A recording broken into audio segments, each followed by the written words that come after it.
fruit diet is generally not associated with gaining muscle.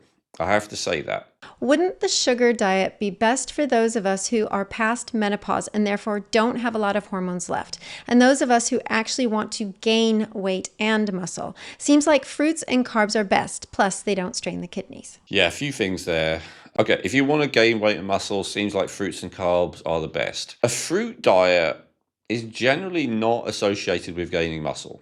I have to say that. I actually put this in AI again, not because I expect it to be an arbiter of truth, but just I was interested to see what the mainstream perspective was. And I was like, what would you consider to be a stereotype of a fruitarian body type? And it it did its usual caveats of there's a wide range, blah, blah, which is true.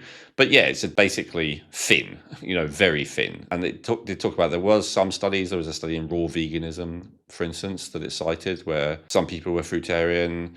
And yeah, these are people near the bottom of the BMI range on average. Obviously, there's always exceptions. So a fruit diet, I do think or a heavy fruit diet, I do think relates to weight loss, unless it's really being counterbalanced by something else.